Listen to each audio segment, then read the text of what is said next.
नमस्कार, मैं चुनचुन कुमार। स्वागत है झारखंडी हिंदी न्यूज पर। चलिए जानते हैं आज की छोटी बड़ी सभी महत्वपूर्ण खबरों को। बढ़ते संक्रमण के साथ शहर में फिर कंटेनमेंट जोन बनना शुरू। कोविड-19 पार्ट 2 के दस्तक के साथ ही शहर के अलग अलग इलाकों में कंटेनमेंट जोन बनाने की शुरुआत बुधवार से हो गई है। झुमरी तिलैया नगर पार्षद द्वारा भदानी रोड में एक ही परिवार के 6 लोगों को कोरोना संक्रमित होने के बाद आसपास के इलाकों को सील कर दिया गया है। संक्रमित परिजन के कुछ रिश्तेदार कोलकाता से झुमरी तिलैया पहुंचे थे। इसके बाद वे घर में ही रह रहे थे। देर शाम नगर पार्षद द्वारा घर के आसपास दोनों ओर बैरिकेडिंग कर आसपास की दुकानों को 14 दिन के लिए सील कर दिया गया है। सरकारी अस्पतालों को मरीजों के खाने के लिए अब मिलेगी दोगुनी राशि। सरकारी अस्पतालों को मरीजों के 3 समय के भोजन के लिए प्रतिदिन प्रति मरीज अब 100 रुपए मिलेंगे। पहले यह राशि 50 रुपए थी। राज्य सरकार ने निदेशक प्रमुख स्वास्थ्य सेवाएं की अध्यक्षता वाली 6 सदस्यीय समिति की अनुशंसा पर यह राशि बढ़ाने की स्वीकृति दी है। इस संबंध में बुधवार को संकल्प जारी कर दिया गया। समिति ने बढ़ाई महंगाई तथा खाद्य पदार्थों की कीमत में वृद्धि को देखते हुए इसकी सिफारिश की थी। समिति की अनुशंसा पर यह भी निर्णय लिया गया कि जलने से घायल हुए मरीजों, टीबी, कैंसर आदि के मरीजों के लिए अस्पताल को यह राशि 125 रुपए प्रतिदिन प्रति मरीज मिलेगी। साथ ही यह भी माना गया है कि सामान्य मरीजों के लिए अस्पताल में भर्ती की अवधि औसत 2 दिन तथा विशेष मरीजों के लिए औसत भर्ती 5 दिन होगा। झारखंड सरकार ने मदरसा शिक्षकों के मानदेय के लिए केंद्र से मांगे 5.66 करोड़। राज्य सरकार ने केंद्र से राज्य के मदरसों में कार्यरत शिक्षकों के मानदेय के लिए 5.66 करोड़ रुपए की मांग की है। यह राशि central sponsored scheme for providing quality education in madrasa के तहत वर्ष 2015-16 तथा 2016-17 के लिए है, जो केंद्र से अभी तक नहीं मिली है। दरअसल SPQEM योजना के तहत केंद्र सरकार मदरसा के शिक्षकों के मानदेय के लिए अनुदान के रूप में राशि देती है। इस योजना के तहत मदरसों में औपचारिक पाठ्यक्रम के विषयों जैसे विज्ञान, गणित, भाषा, सामाजिक विज्ञान आदि में पठन पाठन को बढ़ावा देने के लिए नियुक्त पूर्णकालीन शिक्षकों को मानदेय दिए जाते हैं।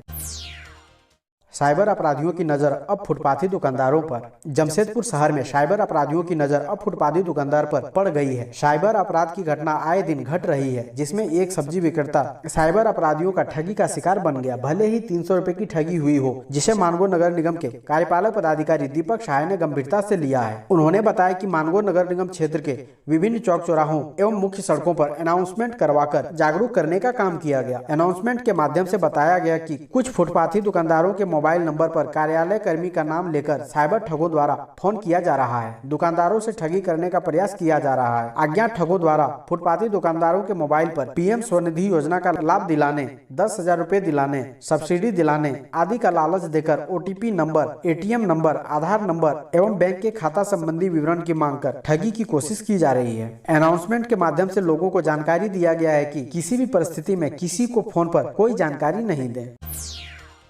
बगैर उर्दू शिक्षकों के चल रहा है उर्दू स्कूल, पढ़ाई से वंचित रह जा रहे हैं बच्चे। खुट्टी के तोरपा प्रखंड क्षेत्र में 2 उर्दू स्कूल हैं। संयोग से दोनों ही स्कूल में उर्दू के एक भी शिक्षक नहीं है। एक स्कूल तपकरा में राजकीयकृत उर्दू मध्य विद्यालय तपकरा है, जहां 61 बच्चे पढ़ते हैं। दूसरा स्कूल रोडो में है, राजकीयकृत उर्दू मध्य विद्यालय रोडो, जहाँ 80 बच्चे पढ़ाई कर रहे हैं। सभी मुस्लिम समुदाय के बच्चे हैं, लेकिन इनका दुर्भाग्य है कि उर्दू स्कूल में एक भी उर्दू के शिक्षक नहीं है। दोनों विद्यालयों का संचालन उर्दू स्कूलों के नियमानुसार ही होता है। उर्दू स्कूल के कारण यहां शुक्रवार को साप्ताहिक छुट्टी रहती है। स्थानीय प्रतिनिधि ने कई बार प्रस्ताव पास कराकर यहां उर्दू शिक्षकों की बहाली की मांग की है, लेकिन शिक्षकों की पदस्थापना नहीं की गई। ऐसे में यहां के मुस्लिम समुदाय के बच्चे और अभिभावक खुद को असहाय महसूस कर रहे हैं, जबकि इस स्कूल में सभी बच्चे उर्दू पढ़ने वाले हैं।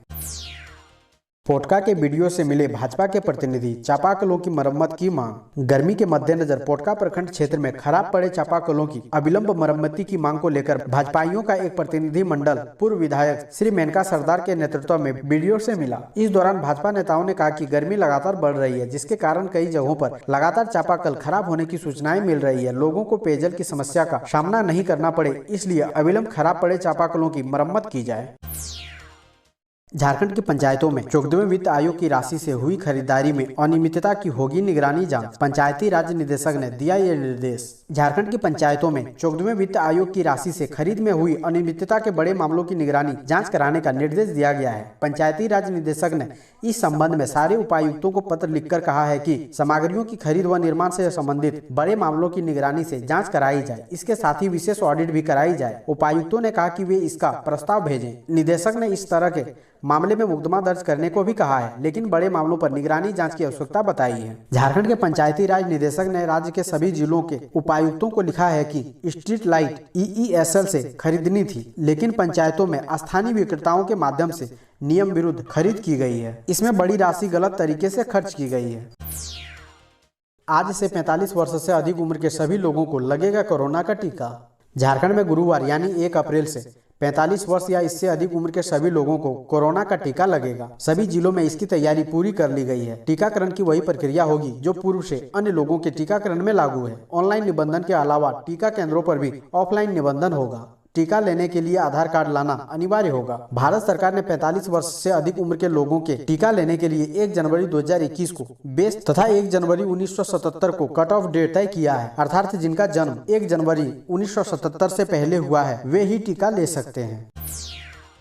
झारखंड में होली पर गटक गए 125 करोड़ रुपए की शराब। झारखंड में होली के दिन लोग 125 करोड़ रुपए की शराब गटक गए। शराब की यह बिक्री 27 व 28 मार्च को हुई है। होली के दिन शराब की बिक्री पर प्रतिबंध था। इसके चलते 2 दिन पहले से ही लोगों ने शराब की खरीदारी शुरू कर दी थी। अमूमन प्रतिदिन जहां 9 से 10 करोड़ रुपए की शराब बिकती थी, वहीं होली के पूर्व 2 दिनों के भीतर 125 करोड़ रुपए की शराब बिक गई। हालांकि शराब के दुकानदारों ने गत वर्ष की तुलना में बिक्री कम बताया है। दुकानदारों के अनुसार शराब की कीमत बढ़ने से राशि अधिक दिख रही है। दुकानों के पड़े स्टॉक बता रहे हैं कि गत वर्ष की तुलना में इस वर्ष शराब की खपत कम रही।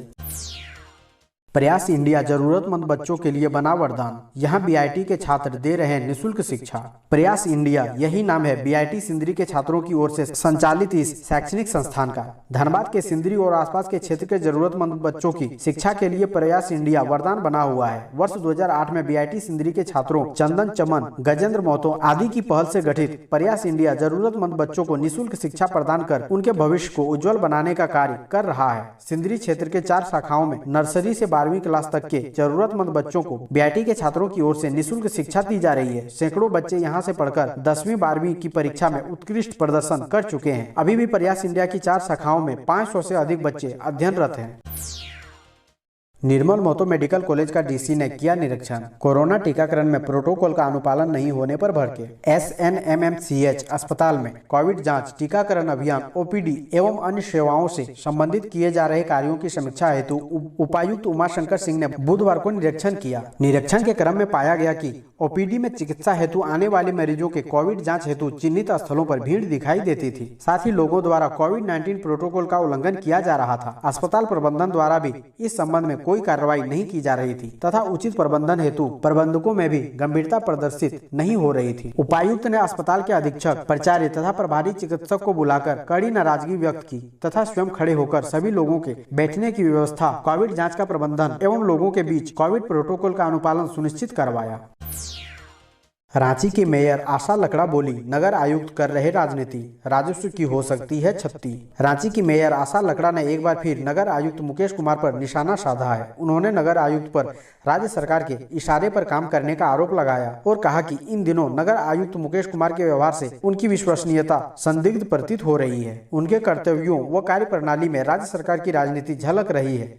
नगर आयुक्त बार बार झारखंड नगर पालिका अधिनियम 2011 का उल्लंघन कर रहे हैं। मेयर ने नगर आयुक्त पर ऐसी योजनाओं व प्रस्ताव तैयार करने का आरोप लगाया है जिससे सरकारी राजस्व की क्षति होने की संभावना है। कहा कि वे अप्रत्यक्ष रूप से किसी न किसी एजेंसी को लाभ पहुंचाने की कोशिश कर रहे हैं। झामुमो कार्यकारिणी समिति की बैठक 3 अप्रैल को। मधुपुर विधानसभा उपचुनाव पर होगी चर्चा।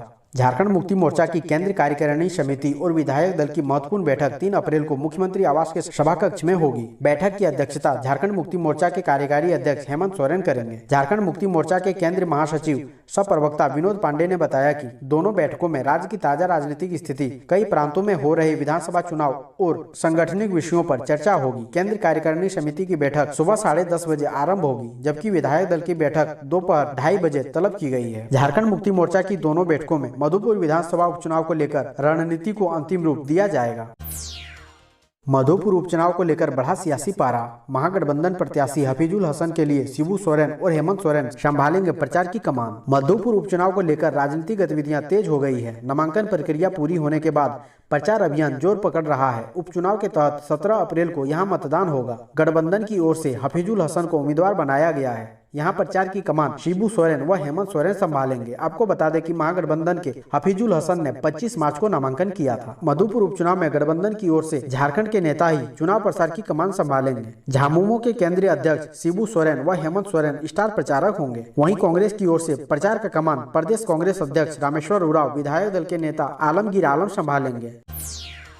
चंडीगढ़ और झारखंड की टीम में 11 खिलाड़ी मिले कोरोना पॉजिटिव। सभी को सिमडेगा के कोविड केयर हॉस्पिटल में किया गया शिफ्ट। बढ़ते कोरोना के मामले को देखते हुए 11वीं नेशनल जूनियर महिला हॉकी चैंपियनशिप को स्थगित करना पड़ा है। चैंपियनशिप में हिस्सा लेने के लिए सिमडेगा पहुंची चंडीगढ़ और झारखंड की टीम में 11 खिलाड़ी कोरोना पॉजिटिव मिले हैं। एक कोच भी कोविड-19 से संक्रमित पाए गए हैं। इसके बाद बुधवार को सभी को कोविड केयर हॉस्पिटल में शिफ्ट किया गया है। बताते चले कि 11वीं जूनियर महिला हॉकी चैंपियनशिप का आयोजन सिमडेगा में 13 से 12 अप्रैल तक होना था।